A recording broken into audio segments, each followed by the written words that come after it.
ఈరోజు నా వెనకాతల బ్యాక్గ్రౌండ్ అంతా చూస్తున్నారు కదా.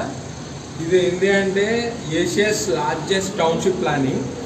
అంటే ఏంటి అంటే మన వరల్డ్లోనే ఏషియాస్లోనే లార్జెస్ట్ టౌన్షిప్ ప్లానింగ్ ఎక్కడ ఉంది అంటే ఈజ్ నథింగ్ బట్ కూకట్పల్లి. దగ్గర 5 నుంచి 7 లక్షలు పైగా ఇల్లులు ఉంటాయి. జనాభా కూడా ఉన్నారు ఇక్కడ.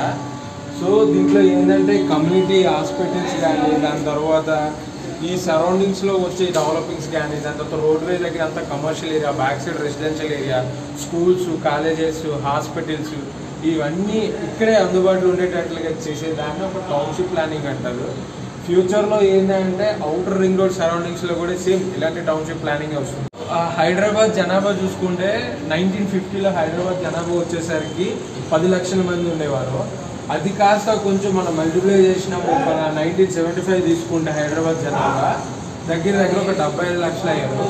ఇప్పుడు చూసుకుంటే ఏంటంటే హైదరాబాద్ జనాభా వచ్చేసరికి 1,16 నుంచి 17 లక్షల పైగా నడుస్తుందంటే కమింగ్ డేస్లో ఈ ఏరియాస్లో కూడా ఇప్పుడు ఏదైతే గ్రీనరీ కనిపిస్తుందో ఈ ఏరియాస్లో కూడా రెసిడెన్షియల్ బిల్డింగ్స్ రాబోతున్నాయి.